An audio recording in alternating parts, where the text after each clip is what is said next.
आप भारत के बिना कोई भी वर्ल्ड बॉडी आज की तारीख में इनकम्प्लीट है। वर्ल्ड की फास्टेस्ट ग्रोइंग लार्ज इकोनॉमी है, नंबर 5 पे है। लोग कह रहे हैं अगले 4 या 5 साल में नंबर 3 हो जाएगी। वो तो इसलिए ना क्योंकि आपकी इकोनॉमी इतनी स्ट्रांग है कि आप ये बात कर सकते हैं। पाकिस्तान नहीं कर सकता। पाकिस्तान तो अभी भी दूसरे पैसे से चल रहा है ना, कि किसी ना किसी से लोन लेके, इसलिए ये हो सकता है कि ना कर पा रहे हो। तो बात इकोनॉमी की नहीं है आरजू जी। और ये जो इकोनॉमी के बारे में इतने पाकिस्तानी बोलते हैं कि इकोनॉमी अच्छी, ये किसने अच्छी करी? अमेरिका ने थोड़ा ना अच्छी करी, तो हमने खुद अच्छी करी है। तो अगर हमारी मेहनत, हमारे पसीने के पैसे हैं, तो फिर हम इस पर गुरूर क्यों ना करें? तो हमारे कमाए हुए हैं, हमें थोड़ा ना किसी ने खैरात में दिए हैं पैसे कि जी आप ये पैसे ले लीजिए। हमने कमाए हैं, अपनी मेहनत से कमाए हैं। पर ऐसी भी रातें थी जब यहाँ पे लोग पेट पे पत्थर बांध के सोते थे, तो वो हम भूले थोड़ा ना है। भारत ने परेशानियां देखी, भारत ने अपना हाथ नहीं फैलाया किसी के आगे। और आज की तारीख में जब भारत जीतने लगा है और जीत की राह पे अग्रसर है, जीत की राह पे आगे चल रहा है, ठीक है, तब लोग कह रहे हैं साहब आप ऊंची आवाज में क्यों बात करते हैं? क्यों ऊंची आवाज में सिर्फ अमेरिका बात कर सकता है? सिर्फ जो गोरे मुल्क हैं वो बात कर सकते हैं?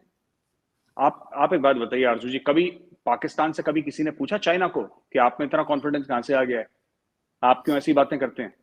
चाइना से तो नहीं पूछते, क्योंकि इंडिया से लोगों को ऐसी तवक्को थी कि भारत जब भी बात करेगा हाथ जोड़ के, सर झुका के। बट यही चीज है कि अब भारत का ना वो अब सर नहीं झुकता और हाथ सिर्फ दोस्तों के सामने जोड़ा जाता है, और जो उल्टी बात करेगा फिर उसको उल्टा जवाब मिलेगा। देखिए मैं बता रहा हूं, बहुत कुछ गंवा के आरजू जी, बहुत कुछ खो के ये कॉन्फिडेंस पाया है इंडिया। लेकिन मुझे ये बात समझ में नहीं आ रही कि इतना ऑब्सेशन है पाकिस्तान में लोगों को। अरे ये ऑडियो लीक है, अब ऑडियो लीक का ही डिस्कशन हो रहा है पाकिस्तान में, कि 4 करोड़ लोग, 3-4 करोड़ लोग ऐसे बहुत बुरे हाल में हैं और इनको ऑडियो लीक्स की पड़ी और खुश हैं उसी में। और वो जो 4 करोड़ लोग हैं जिनके घर चले गए, जिनके बच्चे माँ बाप बह गए, जिनका पता नहीं क्या क्या हो गया उनका, मतलब वो जिंदगी में पता नहीं अपने पैरों पे खड़े हो पाएंगे नहीं हो पाएंगे, उनके बारे में कोई बात नहीं कर रहा आजकल। मैं पाकिस्तानी न्यूज देखता हूँ बहुत कम, उस पर कई मेंशन आ गया तो आ गया, वरना 70% इमरान खान ने ये बयान दिया, शहबाज शरीफ ने ये, सब एक दूसरे को अरेस्ट कर रहे हैं। कोई कह रहा है राणा सनाउल्लाह को अरेस्ट कर लो, तो पंजाब पुलिस आती है राणा सनाउल्लाह को अरेस्ट करने के लिए, इस्लामाबाद की पुलिस जाती है इमरान खान को, एक दूसरे को अरेस्ट कर रहे हैं, एक दूसरे पे केसेस कर रहे हैं, और फिर ये कहते हैं इंडिया आगे क्यों निकल गया? खानदान की पॉलिटिक्स चल रही है, बिरादरी की पॉलिटिक्स चल रही है, वैसी मुल्क की पॉलिटिक्स चल रही है। जो इमरान खान डैमेज कर रहा है, इमरान खान साहब जिस तरीके से सुप्रीम कोर्ट को उन्होंने छोड़ा, पार्लियामेंट को उन्होंने छोड़ा, इकोनॉमी को उन्होंने छोड़ा, फौज को उन्होंने छोड़ा, उन्होंने सबको निपटा दिया एक शॉट में। और आज की तारीख में आपकी एस्टेब्लिशमेंट वाले चुप हैं। इट्स वेरी सरप्राइजिंग दैट मतलब यू नो कि they are very tentative about this whole thing कि हो क्या रहा है। अभी क्यों इमरान खान इतना प्रोटेस्ट कर रहे हैं? इमरान खान ने तैयारी उस स्क्रिप्ट की करी थी कि रिजल्ट आएंगे मैं अल्लाह करूंगा। अब तो उन्होंने स्क्रिप्ट तो बदली नहीं कि भाई मुबारक हो मुबारक हो, उन्होंने बोला नहीं हाय हाय, क्यों वो एक्सपर्ट हाय हाय मैं कंटेनर पे, तो चढ़े हुए थे कंटेनर पे, उतरे नहीं नीचे। वो food is the future issue, water is the future issue, इसमें कोई शक नहीं है और इस पे काम भी हो रहा है। लेकिन अनफॉर्चुनेट मैं जिस तरह कहूंगा कि पाकिस्तान में इस वक्त लाहौर के अंदर जो है, तख्त लाहौर जिसको कहा जाता है, 188 कमरे 5 स्टार होटलों के बुक हैं और कुछ लोगों को पैसा देकर टर्की भेज दिया गया है।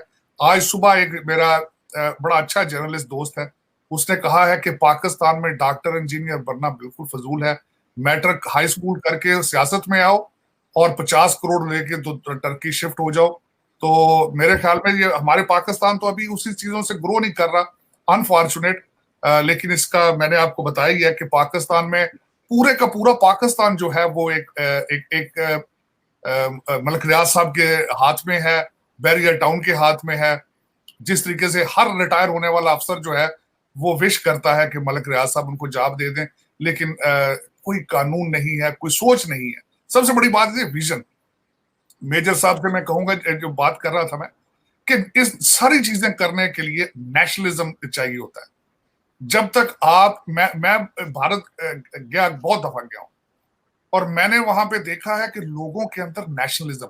अब आप ये देखें कि यहां से अमेरिका से लोग पढ़ के वापस जा रहे हैं भारत में।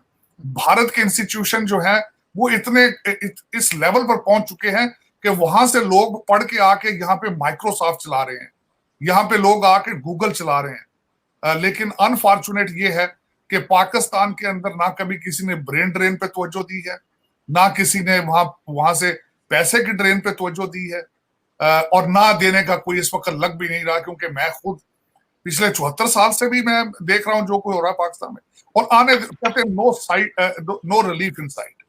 अनफॉर्चुनेट, ये हमारी एज ए पाकिस्तानी मैं एडमिट करूंगा, ये बदकिस्मती है और शर्मिंदगी। साहब के कल मैं अपने कुछ दोस्तों से मिली थी जो इंडियन है, और वो अभी नए नए आए पाकिस्तान, और वो ये कह रहे थे कि आपके जो मिनिस्टर हैं वो पूरा दिन टीवी पे बैठे रहते हैं, कहते हैं इतनी लंबी लंबी प्रेस कॉन्फ्रेंसेस करते हैं, बोलते ही जाते हैं, कहते हैं हमारे मिनिस्टर तो नजर ही नहीं आते। और क्यों नजर नहीं आते वो मेजर साहब बताएंगे, लेकिन ये नजर क्यों आते हैं पूरा दिन आपके ख्याल से? देखिए, आज तक आपने कभी सुना है किसी दुनिया के किसी ऐसे मुल्क में वजीर बेमहकमा, कि वजीर है लेकिन पोर्टफोलियो कोई नहीं, तो वो बेचारा क्या करेगा?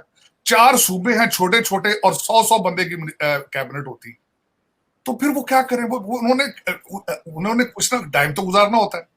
तो पाकिस्तान में 2-3 नई चीजें शायद आज देखने वाले, एक तो वजीर बेमहकमा, और दूसरा हर वजारत के एक मिनिस्टर ऑफ स्टेट, और एक असली मिनिस्टर है, एक फेक मिनिस्टर है। तो उन लोगों के पास बेचारों की टाइम क्या होता है? आपके पास किसी को इत्तेहाद बनाने के लिए भी आपने मिनिस्ट्रियां बांटनी होती हैं या वजारतें बांटनी होती हैं, और उसके बाद ये कि जो अपने यार दोस्त हैं उनको ओबलाइज करने के लिए भी यही एक तरीकाकार है। यहाँ पे मुझे ये बताएं, कभी आपने देखा है कि high school graduate ministry of education को हेड कर रहा हो? तो ये तो सारे, हमारी तो हिस्ट्री भरी पड़ी इन चीजों में। हमारा अफसोस, मैं कई दफा कहता हूं कि पॉलिटिकल सिस्टम चलता रहता, लोग तजर्बात करते, इसी तरीके से रिफाइन होकर लोग आगे आते हैं। हाइब्रिड सिस्टम ना होता, चीजें ट्रैक पर चलती, और आगे भी आने वाले, मैं अब देखें, मैं दुआएं खैर ही की जा सकती है, मायूसी गुनाह है मैं समझता हूं, लेकिन ये कि इस वक्त सो फार कुछ नजर नहीं आ रहा कि पाकिस्तान अगले, जिस तरह 36 घंटे, अगले 48 घंटे जो चल रहा है, जिस तरह के लोग पेट्रोल और माचिस लेके घूम रहे हैं सारी, आधा पाकिस्तान इस वक्त यही हालात चल रहे हैं कि ये जो काम करते हैं ये 2 नंबर करते हैं, ये जो कुछ है सारा कुछ। अब देखें किस रुख जाता है पाकिस्तान।